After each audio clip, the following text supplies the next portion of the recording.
الحمد لله وكفى والصلاة والسلام على أشرف الأنبياء محمد المصطفى وعلى آله وأصحابه أجمعين. أما بعد فأعوذ بالله السميع العليم من الشيطان الرجيم. بسم الله الرحمن الرحيم. قل إن صلاتي ونسكي ومحياي ومماتي لله رب العالمين. وقال تعالى: واتل عليهم نبأ ابني آدم بالحق إذ قربا قربانا فتقبل من أحدهما ولم يتقبل من الآخر قال لأقتلنك قال إنما يتقبل الله من المتقين. صدق الله العظيم. رب اشرح لي صدري ويسر لي أمري واحلل عقدة من لساني يفقهوا قولي. آمین یا رب العالمین. قربانی کا پس منظر اور پیش منظر ہمارا موضوع ہے. اس کا پارٹ 1 تو آج ہوگا اور صبح انشاءاللہ جمعے میں اس کا پارٹ 2 ہم بیان کریں گے. وہاں قربانی کا لفظ جو ہے جو اردو میں استعمال ہوتا ہے اور اضاحی تضحیہ سے جو بنا ہے عربی میں جو استعمال ہوتا ہے، یہ اضاحی کا لفظ جو ہے یہ قرآن حکیم میں استعمال نہیں ہوا، قربانی کا لفظ استعمال ہوا. اور قربانی جو ہے اور قربان جو ہے یہ تقرب سے بنا ہے. اللہ کے تقرب کے لیے جو چیز بھی پیش کی جائے وہ قربانی ہے. گندم پیش کی جائے، کوئی جانور پیش کیا جائے، وقت پیش کیا جائے، جو چیز بھی آپ پیش کریں گے، نظر کریں گے، اس کو قربانی کہیں گے. جتنا انسان قدیم ہے اس زمین پر اتنی ہی قربانی بھی قدیم ہے. سورہ المائدہ میں اللہ پاک نے فرمایا کہ آدم کے 2 بیٹوں کا واقعہ ٹھیک ٹھیک بیان کر دو ان کے لیے. اذ قربا قربانن، جب دونوں نے پیش کی قربانی، قربا قربانن، تو جب تقرب کے لیے، اللہ کا تقرب ثابت کرنے کے لیے دونوں نے قربانی پیش کی. فتقبل من احدہما ولم يتقبل من الاخر، تو ایک کی قبول کر لی گئی اور نہ قبول کی گئی دوسرے کی. اور یہ آج تک سلسلہ اسی طرح چل رہا ہے جس طرح سٹارٹ ہوا تھا. ضروری نہیں کہ ہر پیش کرنے والے کی قبول ہو جائے. جو شرط پہلی قربانی کے ساتھ اللہ پاک نے رکھی تھی وہی شرط آج بھی اس قربانی کے ساتھ ہے. لن ینال اللہ لحومها ولا دماؤها ولکن ینالہ التقوی منکم. قربانی کا گوشت اور خون ہم نہیں ناپتے، ہم تو تمہارے دلوں کو ناپتے ہیں کہ اس میں تقوی کتنا ہے. اسی طرح جب ایک کی قبول نہیں ہوئی اور جس کی قبول نہیں ہوئی تو اس نے دوسرے بھائی سے کہا کہ میں تمہیں قتل کر دوں گا، لأقتلنک، میں یقیناً تمہیں مار دوں گا. تو اس بھائی نے کہا کہ دیکھو اس میں تمہاری قربانی کے ضائع ہو جانے میں، ریجیکٹ ہو جانے میں میرا کوئی قصور نہیں ہے. انما یتقبل اللہ من المتقین. وہی شرط کہ در حقیقت اللہ پاک تو تقوی والوں سے قبول کرتا ہے، اور تیرے تقوی میں خرابی تھی جان، اس کی وجہ سے یہ رد ہوا، میرا تو اس میں کوئی قصور نہیں.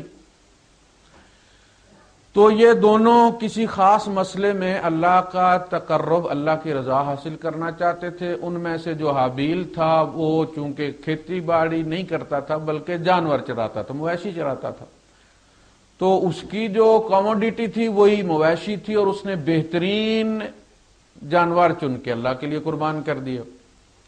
اس لیے کہ جب تک بہترین پیش نہ کیا جائے تب تک اللہ پاک قبول نہیں کرتے. انفقوا من طیبات، بیسٹ کوالٹی کو خرچ کرو اللہ کے لیے. لن تنالوا البر حتى تنفقوا مما تحبون، تم کبھی نیکی کو پا نہیں سکتے جب تک کہ تم وہ نہ خرچو جس میں تمہارا دل اڑا ہوا ہے، جو دل میں کھوبی ہوئی ہے. جب تک وہ دل سے نہ نکلے، دیکھنا آپ کہ ہاتھ یا پاؤں میں کوئی کانٹا وانٹا لگا ہوا ہو نا، کوئی لکڑی کی لت، تو آپ کسی کو کہیں گے وہ لت نکالنی ہے تو پورا ہاتھ وہ چھلنی کر دے، لیکن جب تک وہ اصل چیز باہر نہ نکلے آپ کی کبھی تسلی نہیں ہوتی اور درد ختم نہیں ہوتا، وہ اپنی جگہ پہ۔ جب تک جو چیز دل میں کھوبی ہوئی ہے وہ نہ نکالیں، پورا گھر آپ خالی کر دے، تب تک بات بنے گی نہیں۔ دل خالی چاہیے اللہ پاک کو۔ تو اس میں پہلی قربانی جو ہے وہ رد و قبول کی جو شرط تھی وہ تقوی تھی، اور آج بھی وہی ہے۔ کیوں دے رہے ہو؟ کس لیے دے رہے ہو؟ تمہارے نزدیک اللہ کی اہمیت، اللہ کا مقام کیا ہے؟ وہ تو دلوں سے ہی پتہ چلتا ہے۔ کسی نے کہا کہ جی اگر آپ دیکھنا چاہتے ہیں کہ اللہ کے نزدیک تمہارا مقام کیا ہے، تو کہا اپنے دل میں دیکھ لو اللہ کا مقام کیا ہے۔ جتنا تمہارے دل میں اللہ کا مقام ہوگا اتنا ہی اللہ کے یہاں تمہارا بھی مقام ہوگا۔ آج بھی چیک کر سکتے ہو تم۔ تو ایک تو یہ قربانی ہوئی جو ہم اردو میں بولتے ہیں کہ تقرب کے لیے جو چیز بھی آپ پیش کریں۔ دوسرے بھائی نے جو پیش کیا تھا قابیل صاحب نے، تو انہوں نے جو ان کی بدترین گندم تھی نا، کھانے کے قابل نہیں تھی، وہ اس نے اکٹھی کر لی کہ ویسے بھی پھینکنی ہے تو چلو پیش کر دیتے، ریجیکٹ ہو گئی۔ تو یہ تقوی کے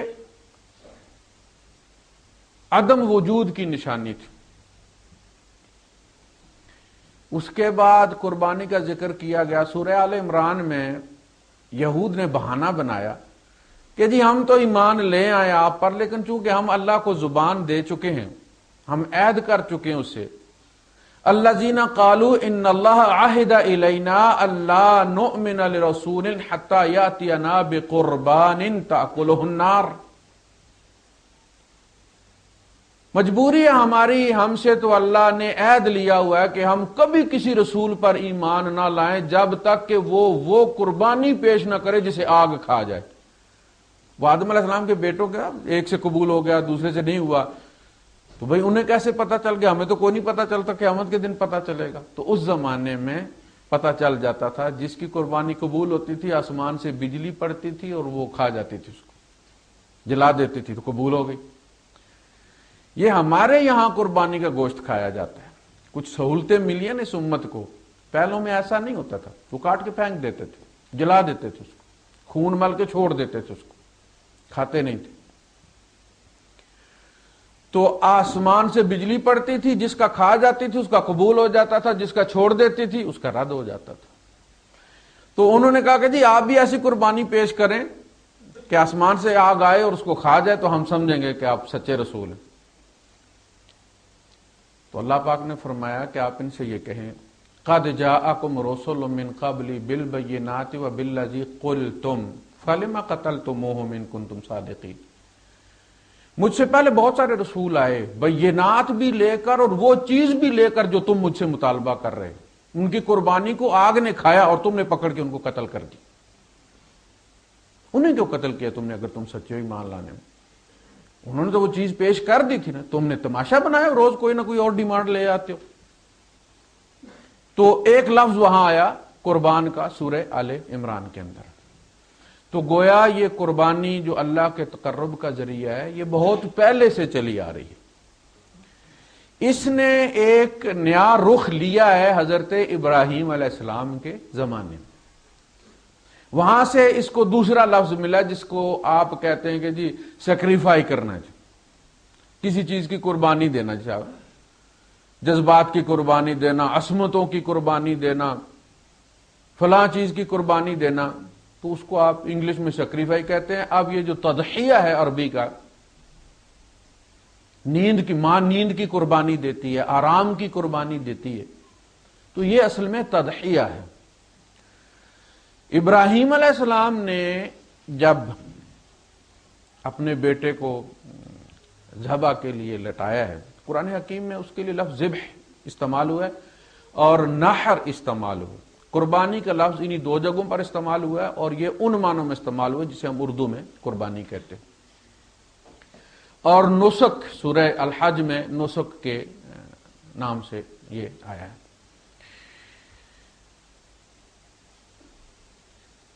تو حضرت ابراہیم علیہ السلام نے جب اپنے بیٹے کو لٹایا اور اللہ پاک نے اس کی منظر کشی کی تو ایک نیا مفہوم سامنے آیا. فلما اسلم یسلم، اسلم اسلام قبول کرنا، ٹھیک ہے.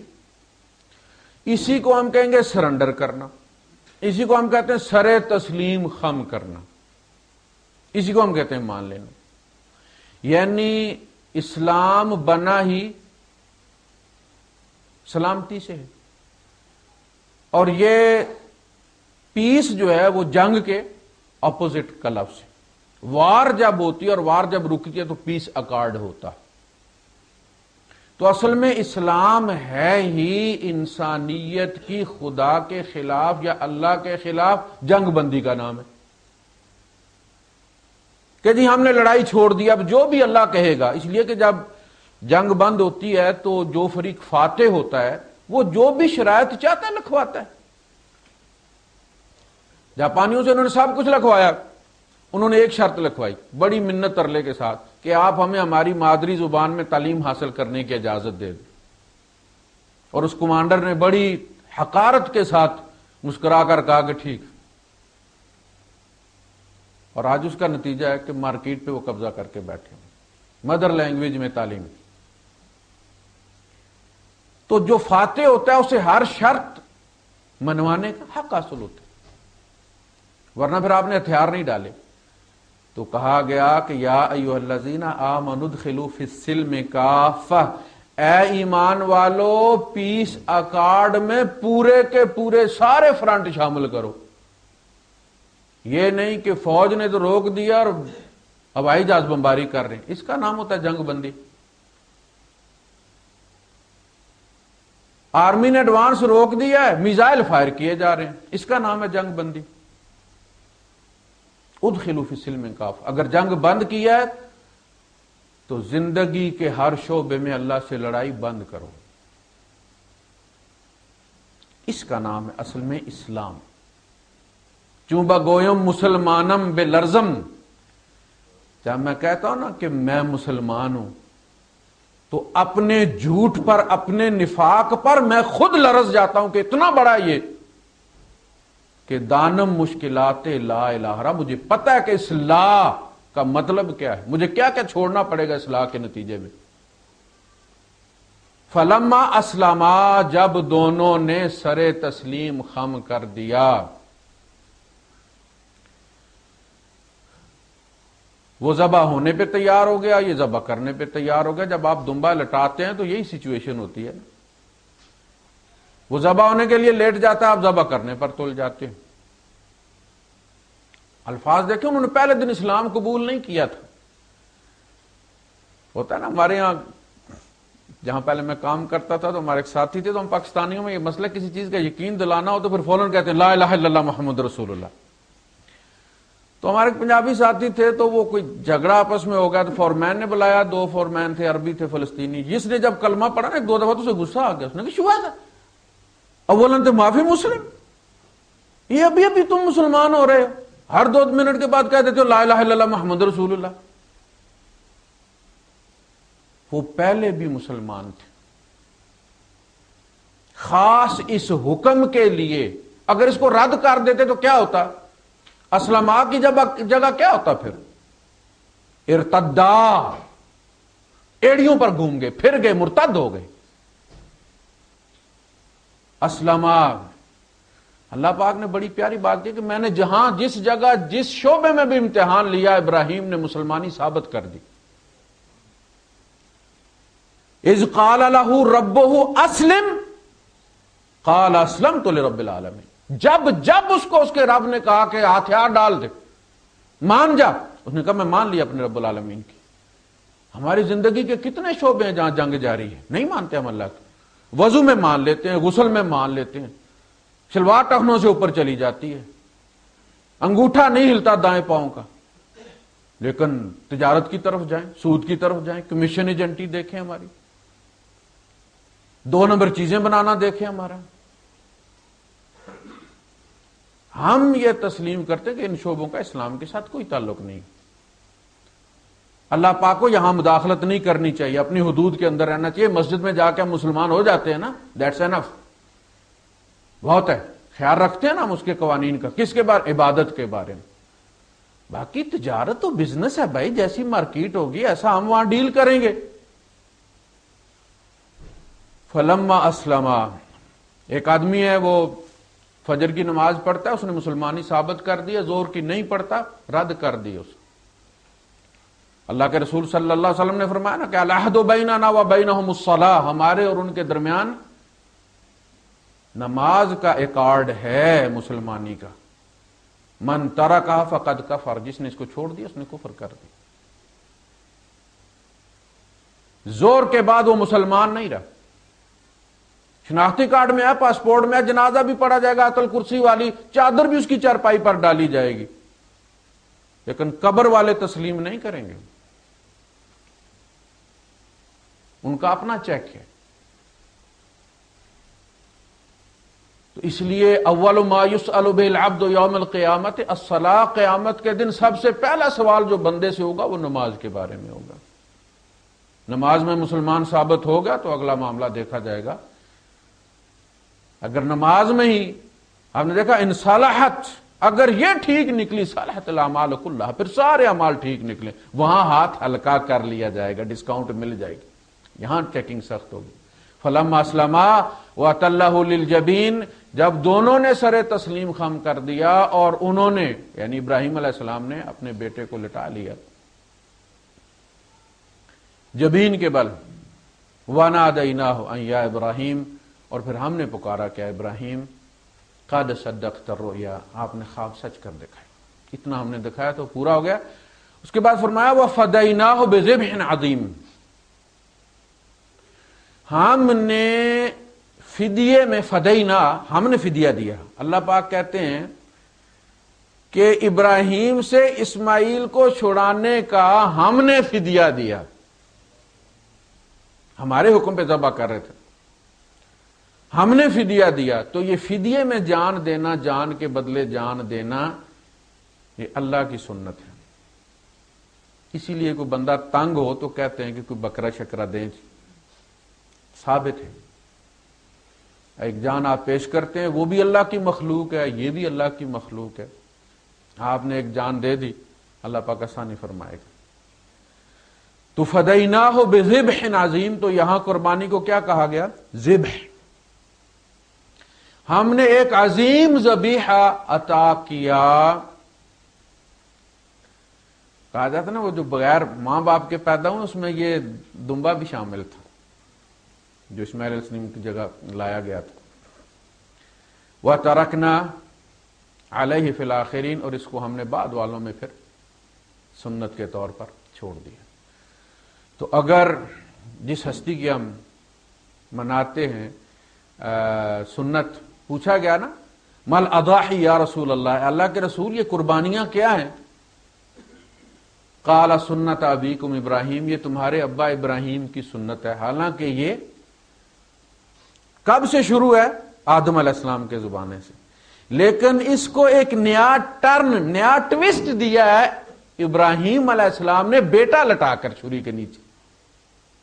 پہلے لوگ جانوروں کی دیتے تھے، اناج کی دیتے تھے، پہلی دفعہ یہ پھر اس نے ایک نیا ٹوسٹ لیا کہانی نے. تو جس ہستی نے لٹایا ہے اس نے بیٹا لٹایا ہے، اور اگر وہ قبول کر لیا جاتا تو ہم میں سے شاید کچھ لوگ نہ ہوتے.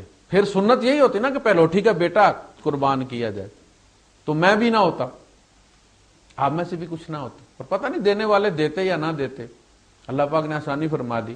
لیکن آج جب لوگ مسائل قربانی سے جان چھڑانے کے لیے ایچ پیچ کرتے ہیں نا اور مسئلے پیش کرتے ہیں، مجھے بڑی تکلیف ہوتی ہے. میں کہتا ہوں یار اس قسم کی دینی ہے تو نہ ہی دو، کوئی اللہ بھکاری تو نہیں ہے. یعنی اتنا بوجھ کہ جی وہ یہ بھی میرے سر پر ہے نا جی، اور فلاں فلاں کے خرچے بھی میرے سر پر ہے نا جی، اور جی فلاں بھی ہے نا جی. اب اس میں سے یہ 200, 250, 300 درہم نکلنے بڑے مشکل، اور بچہ ضد کرے تو ابھی گاڑی میں جا کے اس کو وہ پلے اسٹیشن لے دیں گے 400 درہم کا. مسئلہ یہ ہے کہ کسی کے نزدیک کسی کا مقام کیا ہے. یہ جو قربانی ہے اس کا نصاب کے ساتھ کوئی تعلق نہیں ہے، 7.5 تولے کے ساتھ اس کا کوئی تعلق نہیں ہے۔ آپ کو پتہ نبی کریم صلی اللہ علیہ وسلم نے زندگی میں کبھی زکوٰۃ نہیں دی، آپ صاحب نصاب ہوئے ہی نہیں، لیکن قربانی دی ہے کہ نہیں دی؟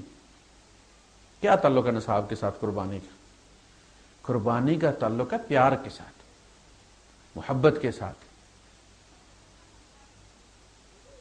نہ ابراہیم علیہ السلام نے حضرت حاجرہ سے پوچھا تھا کہ 7.5 تولے سونا ہی پورا ہے، ورنہ کہہ دوں اللہ کو کہ اللہ نصاب ہی پورا، کوئی نہیں، جان چھوٹ جائے، بڑا سوکھا بہانا تھا کہ حاجرہ کے پاس زیور ہی کوئی نہیں، قربانی نہیں لگتی، کوئی نصاب کی بات ہے اس میں۔ فقہ سنہ جو سید سابق نے لکھی ہے اس میں انہوں نے لکھا کہ جس بندے کی تنخواہ سے اس کے مہینے کا خرچہ نکل آتا ہے اس پر قربانی واجب ہے، اور حدیث کے مطابق پورے گھر میں سے ایک بندے کی قربانی پورے گھر کی قربانی کنسیڈر ہوتی ہے، ہر بندے پر نہیں ہے بلکہ ہر گھر پر ہے۔ یہ فطرانے کی طرح ہر بندے پر نہیں ہے، ہر گھر پر ہے۔ گھر میں سے ایک بندہ دے دے، شوہر دے دے یا بیوی دے دے۔ پہلے میں یہ کہتا تھا کہ شوہر دے دے، کیونکہ ایک حدیث میں یہ ہے کہ جب گھر کا سربراہ دیتا تو سارے گھر کی طرف سے ہو جاتی ہے، لیکن آج میں جب پڑھ رہا تھا تو اس میں آیا کہ بیوی بھی دے دے، شوہر بھی دے دے، کوئی ان میں سے ایک دے دے گھر میں سے، تو وہ سب کے لیے کفایت کرتی ہے۔ تو اس کے ساتھ کوئی تعلق نہیں نصاب کے ساتھ۔ یہ تو میں یہ کہتا ہوں کہ یہ ادھار لے کر بھی دی جا سکتی، اس لیے کہ ہم نے جن سے ہم محبت، قربانی نام کس چیز کا؟ محبت ثابت کرنے کا نا، قربانی سے آپ محبت ثابت کرتے ہیں، سیکریفائی کر رہے ہیں آپ، تو اولاد سے محبت ہے نا۔ زین للناس حب الشہوات من النساء والبنین والقناطیر المقنطرۃ من الذهب والفضة والخیل المسومۃ والانعام والحرث۔ اولاد کے لیے، پلاٹ خریدنے کے لیے، فلاں کے لیے تو بینکوں سے بھی لون جو ہے وہ سود پر لیا ہو، محبت ثابت ہو گئی۔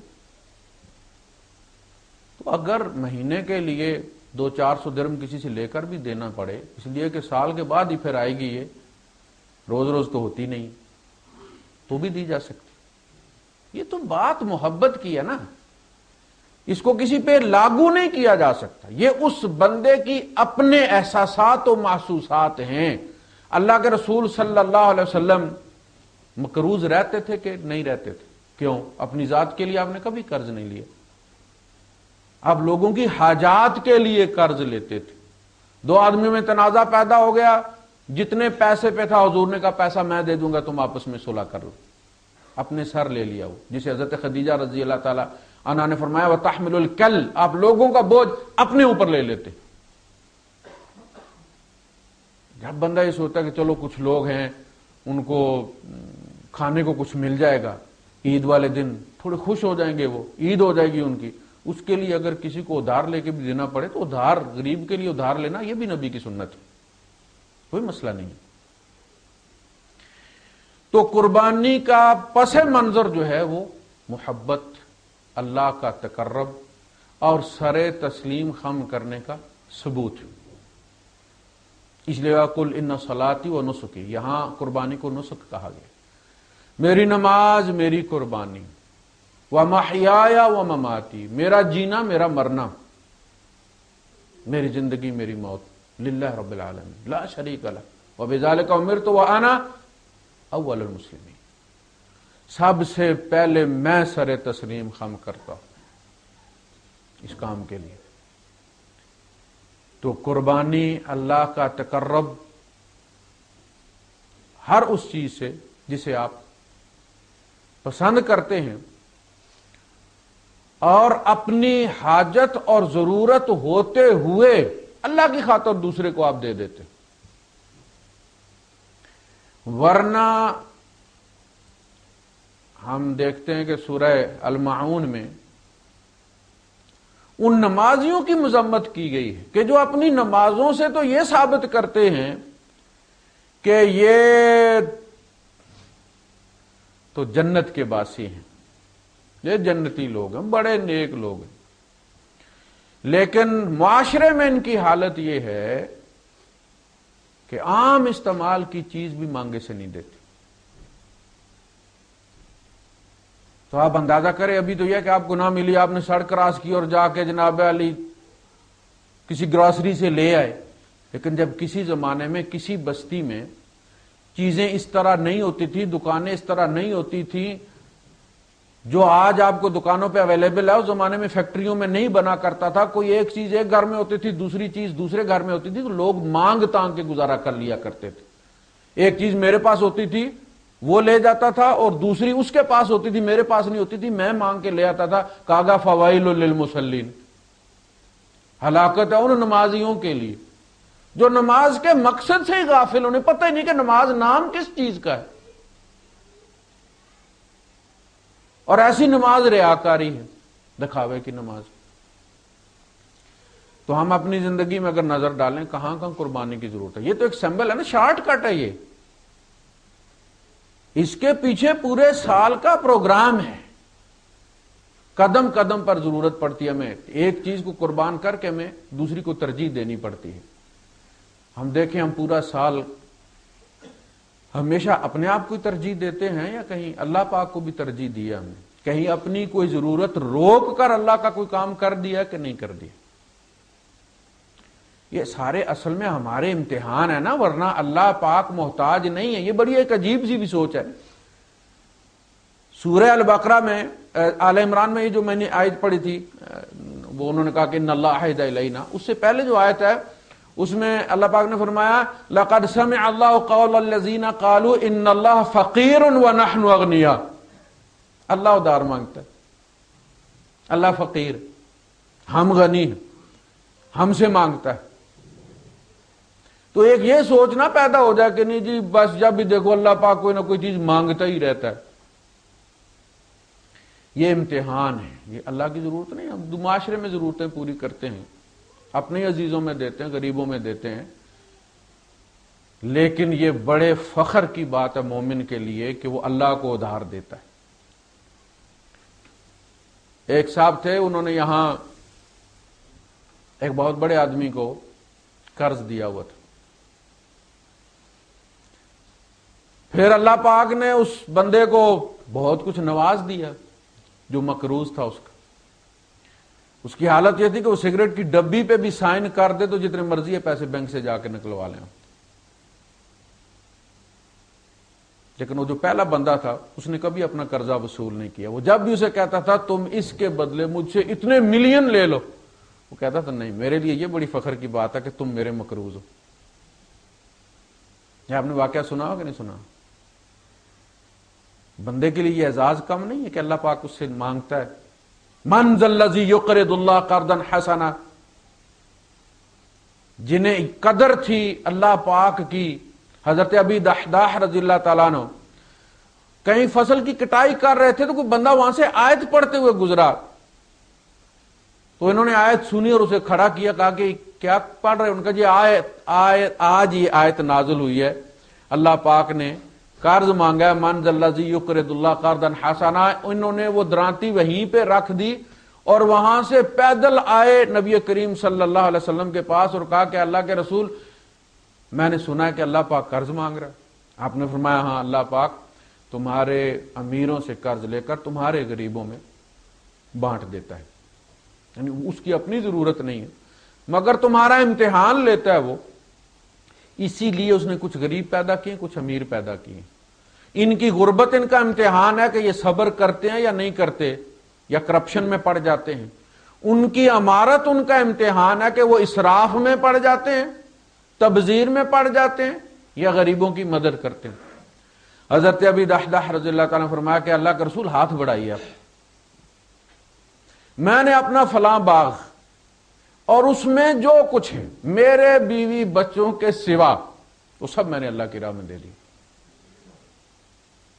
تو اللہ کے رسول صلی اللہ علیہ وسلم نے وہیں بیٹھے چیک لکھ دیا. آپ نے فرمایا کم من عتق رداح ودار فیاح لأبی دحداح. اس باغ میں ان کا گھر بھی تھا، تو ظاہر لنٹر تو نہیں پڑا ہوا تھا نا، جیسے باغات میں گھر ہوتے ہیں ایسا ہی تھا، وہ کچا پکا گھر تھا۔ آپ نے فرمایا کم من عتق رداح، کتنے ہی کھجوروں اور انگوروں سے بھرے باغ، ودار فیاح، اور کھلے کھلے محلات، لأبی دحداح، ابی دحداح کے لیے تیار ہو اس بیت کے ساتھ۔ یہ گئے اور جا کے بیوی کو آواز دی اور اسے کہا کہ ام دحداح باہر آ جاؤ، اندر سے لینا کچھ نہیں ہے، بس تم اور بچے لے کے باہر آ جاؤ۔ انہوں نے کہا کہ ابی دحداح خیریت ہے؟ ان کا میں نے یہ سب کچھ اللہ کو دے دیا ہے۔ وہ بھی اللہ والی تھی، اس نے کہا کہ ابی دحداح اللہ کی قسم تو جب بھی کرتا ہے نفع کا سودا کرتا۔ یہ ہے اصل روح کہ بندہ دے تو رب کا احسان مانے کہ اللہ یہ تیرا احسان ہے، دیا بھی تو نے اور پھر قرض کے نام پر مجھ سے لیا۔ یہ سب کچھ جو ہمارے پاس ہے للہ ما فی السماوات و ما فی الارض پڑھتے نا، اور جب ہم انگوٹھے باندھ کے قبر میں رکھتے ہیں تو یہ ثابت بھی ہو جاتا ہے نا للہ ما فی السماوات و ما فی الارض۔ کبھی کسی کو لے جاتے دیکھا ہے آپ نے؟ کفن کی جیب ہوتی ہے نہیں، نہ چیک ساتھ جاتا ہے نہ پیسہ جاتا ہے، ڈالر نہ سونا۔ پتہ چلا یہ آخر انا نحن نارث الارض ومن علیہا، ہم زمین کے بھی وارث ہیں اور اس پر بسنے والے تمام لوگوں کے ہم ہی وارث ہیں، آخر یہ ہمارے پاس ہی آئے گی اور ہم نے ہی تمہیں دی۔ تو چیز اس کی ہو اور وہ مہربانی کر کے، کتنا اللہ پاک کتنا ایٹیکیٹس کا خیال رکھتا، کتنے آداب، اپنی چیز ہے اور کہتا پلیز ذرا مجھے تھوڑی دیر کے لیے۔ یعنی کتنی پیاری بات ہے کہ ہے اللہ کا، اور آپ سے وہ کہتا ہے کہ چونکہ میں نے تمہیں دیا تمہارا حق ملکیت تسلیم کرتا ہوں، میرا ہی مجھے لوٹا دو گے اور اتنا لوٹاؤ گے تو تمہیں اجر بھی دوں گا۔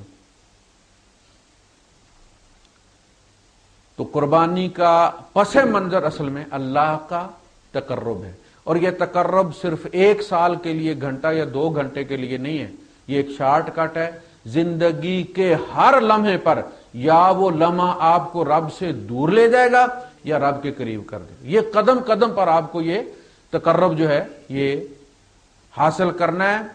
یہ ترک و اختیار اور ترجیحات کا جو معاملہ ہے قدم قدم پر ہمیں یہ اس سے پالا پڑے گا پورے سال میں، اور ہم نے اس قربانی کو سچا ثابت کرنا ہے۔ وہ جو قربانی ہم نے دی ہے اس کو ہم نے پورا سال پھر اپنے عمل سے سچا ثابت کرنا ہے کہ وہ جو قربانی میں نے دی تھی، میں ہر لمحے ہر چیز اپنا آپشن جو ہے وہ قربان کرنے کے لیے تیار ہوں، اللہ پاک کا اڈاپٹ کرنے کے لیے تیار ہوں۔ یہ اس کا جو ہے وہ پس منظر۔ اس میں کچھ جو لوگ زیادہ تر سوالات کرتے ہیں میں ان کے حوالے سے بھی بات کر لیتا ہوں۔ ایک تو نصاب کی میں نے بات کر لی کہ اس کا نصاب کے ساتھ قطعاً کوئی تعلق نہیں، اور اس کی دلیل میں نے آپ کو دے دی کہ نبی کریم صلی اللہ علیہ وسلم نے کبھی زکوٰۃ نہیں دی لیکن قربانی دی آپ نے ہر سال، اپنی طرف سے بھی اور امت کی طرف سے بھی آپ نے دی، اپنی امت کے فقراء، اے اللہ یہ ان میری امت کے ان غریبوں کے لیے جو قربانی نہیں دے سکیں گے۔ دیکھیں ایسا نبی جو غریب ہیں جنہیں یہ احساس ہوتا ہے کہ جی ہم قربانی نہیں دے سکتے، ان کی طرف سے نبی کریم صلی اللہ علیہ وسلم ہر سال کالا مینڈا جو ہے وہ قربان کیا کرتے تھے۔ ناخن بال کاٹنے کے بارے میں عام طور پہ لوگ سوال کرتے ہیں کہ جو بندہ قربانی کا جو کر لیتا ہے ارادہ تو وہ بال وغیرہ ناخن وغیرہ جو ہے وہ کاٹنا، تو اس کے لیے ایک تو مسئلہ ان لوگوں کا کہ جو شیو کرتے ہیں، یعنی وہ یہ چاہتے ہیں کہ بس عید والے دن تک ان پر پابندی ہے اور اس کے بعد پھر شیو کرنے کی انہیں اجازت ہے۔ ان پر بڑی عجیب کیفیت ہوتی ہے، جو بندہ کلین شیو ہوتا ہے پھر جب وہ 8-10 دن نہ کرے اور کالے چٹے بال مل کے نکلے ہوئے ہوں تو پتہ چلتا بندہ گھر سے روٹھا ہوا ہے۔ تو یہ حج پہ بھی ہوتا ہے کہ سب سے پہلا جو کام قربانی کے بعد وہ کرتے ہیں وہ پھر شیو ہی کرتے ہیں اور ایزی فیل کرتے ہیں، تو اس کا اس کے ساتھ کوئی تعلق نہیں۔ نبی کریم صلی اللہ علیہ وسلم کی حدیث ہے مسلم شریف میں، آپ نے فرمایا جو قربانی کا جانور خرید لے، قربانی کا جانور خرید لے، پھر وہ بال وغیرہ نہ مونڈے، ناخن نہ کاٹے، یہ اصل میں اطلاق ہے سورہ البقرہ میں جو اللہ پاک نے فرمایا وَلَا تَحْلِقُوا رُؤُوسَكُمْ حَتَّى يَبْلُغَ الْهَدْيُ مَحِلَّهُ، جب تم قربانی خرید لو تو جب تک وہ قربانی اپنے انجام کو نہ پہنچ جائے تم اپنے سر مت مونڈو، تو پھر وہ اس کی نسبت سے اس کو یہاں اپلائی کیا گیا ہے ان کے کرنے میں، تاکہ ہماری ان کے ساتھ مماثلت ہو جائے وہاں احرام والوں کے ساتھ، ہمیں بھی اس میں سے کچھ اجر مل جائے۔ بکری 1 سال کی ہونی چاہیے۔ اچھا، یہ بھی جو ناخن نہ کاٹنا، اور یہ بھی جو ہے یہ واجب نہیں ہے، فرض بھی نہیں ہے، مستحب ہے کہ ایسا کر لیا جائے تاکہ آپ کی مماثلت ان لوگوں کے ساتھ ہو جائے جو وہاں پہ یہ کام کر رہے ہیں۔ بکری 1 سال کی ہونی چاہیے اور وہ دوسرا سال اس کا شروع ہو جانا چاہیے قربانی کے لیے۔ گائے 2 سال کی پوری ہونی چاہیے، تیسرا سال اس کا شروع ہو جانا چاہیے، اور اونٹ جو ہے یہ 5 سال پورے ہو جانے چاہیے، اس کے چھٹا شروع ہو جانا چاہیے، مکمل 5 سال اس کے، ورنہ وہ بچہ گنا جاتا ہے۔ تو 1 سال پورا ہونا چاہیے، دوسرا سال شروع ہو جانا چاہیے، 2 سال پورے ہونے چاہیے، تیسرا سال شروع، اور 5 سال پورے ہونے چاہیے، چھٹا سال شروع۔ گائے اور اونٹ میں 7 بندے شریک ہو سکتے ہیں، بکری ایک کی طرف سے ہی ہوتی ہے۔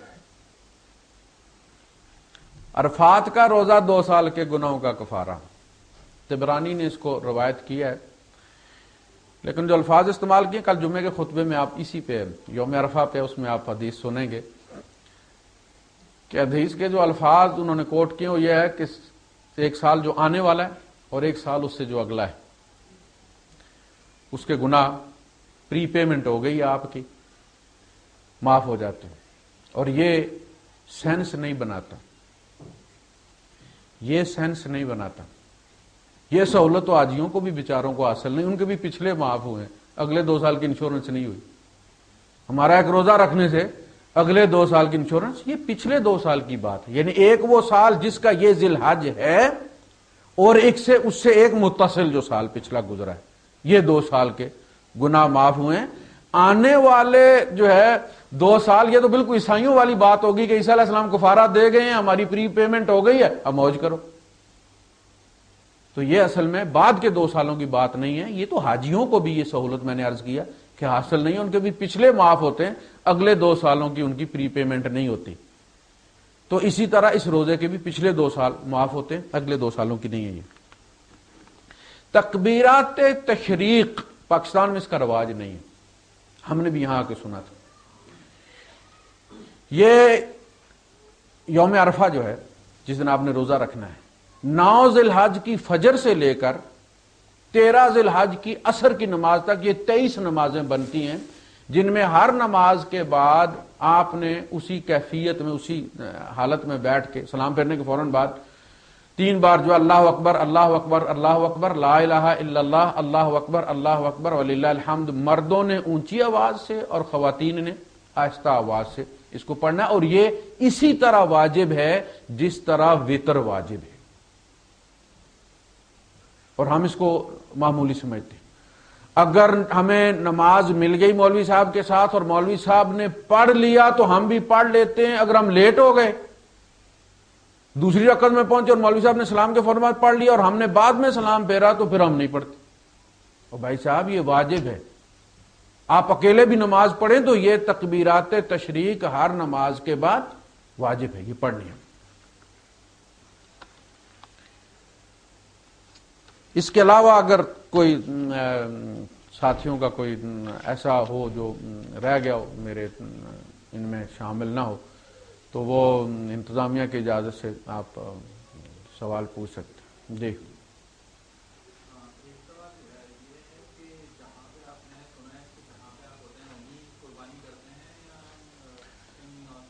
نہیں، قربانی تو بھیجی جا سکتی ہے، میں حرم میں بھی بھیج سکتا ہوں، کسی جگہ بھی۔ اصل میں ہمارے یہاں اصول یہ ہے کہ جس جگہ زیادہ غریب قربانی کھائیں گے، زیادہ مضطر جو حالت اضطرار میں، اتنا اجر زیادہ ہوگا۔ اور یہ سیکریفائی بھی اسی کو کرنا کہتے ہیں کہ آپ کاٹ کے دوسرے کو بھیج دیں، اپنے ڈیپ فریزر میں رکھنا سیکریفائی تو نہیں ہوگا نا، یہ تو تازہ گوشت کھانے والی بات ہے۔ وآخر دعوانا الحمدللہ رب العالمین۔ تو انشاءاللہ اس کا دوسرا حصہ ہم کل